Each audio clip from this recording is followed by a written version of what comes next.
A expansão de energia renovável aqui no país pode gerar um impacto positivo de 337 bilhões ou até mesmo 467 bilhões de reais no produto interno bruto até 2035. A descarbonização pode até mobilizar 295 bilhões de reais em investimentos, criar 1.900.000 empregos. Os números são do estudo elaborado pelo Itaú Unibanco em parceria com a Fundação Getúlio Vargas.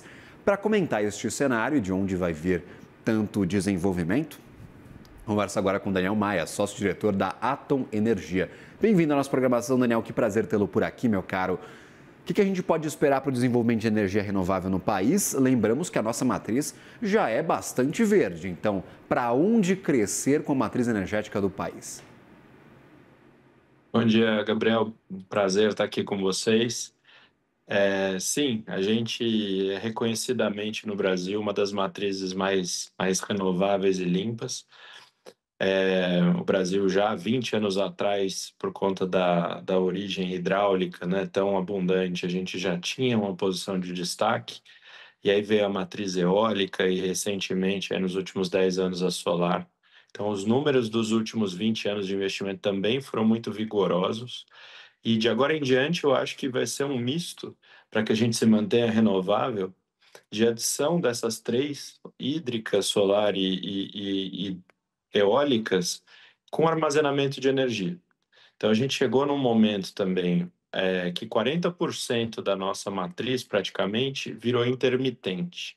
Então, são fontes, sim, renováveis, mas que têm a sua intermitência. De maneira que a gente acha que um pedaço importante desses 400 bilhões, aí, esses números enormes que você trouxe, e certamente faz sentido que aconteça, eles venham também no sentido de investimentos em armazenamento e também na hídrica reversível, que é a capacidade da gente devolver para os reservatórios que estão acima a água que está no reservatório, vamos dizer, de baixo, né?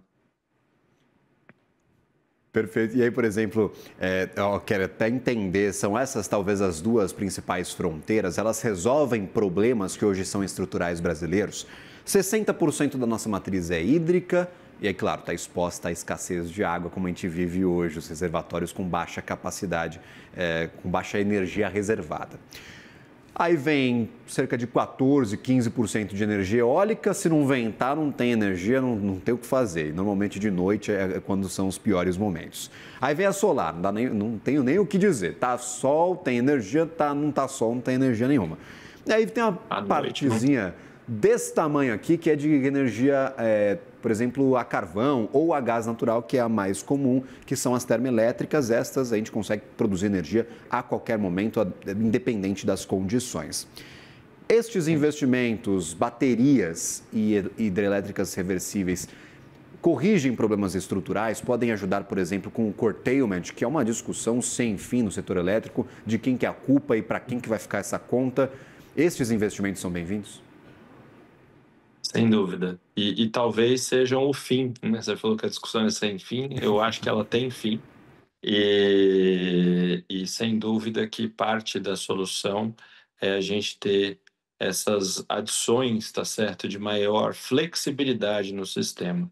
O que aconteceu, na medida também que a gente foi adotando essas novas tecnologias, Gabriel, é que a gente talvez olhou demais qual que era o preço da energia, mas não o preço da energia entregue no ponto de consumo.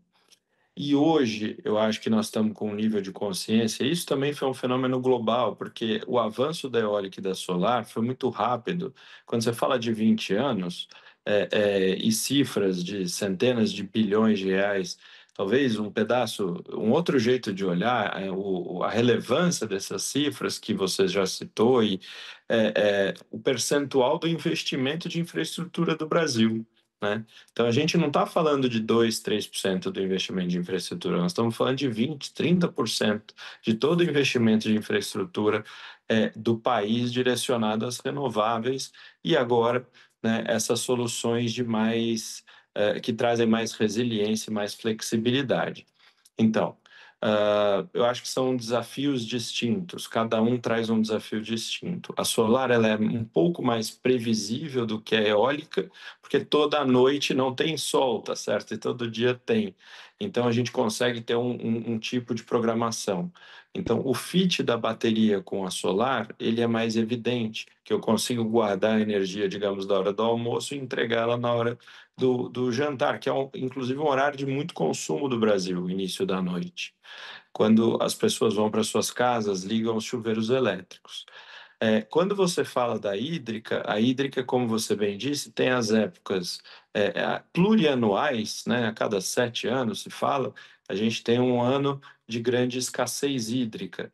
Então, a solução dos reservatórios reversíveis, ela não resolveria necessariamente isso, mas a térmica ela tem uma complementariedade de anos de escassez hídrica, sem dúvida. A térmica de baixa flexibilidade.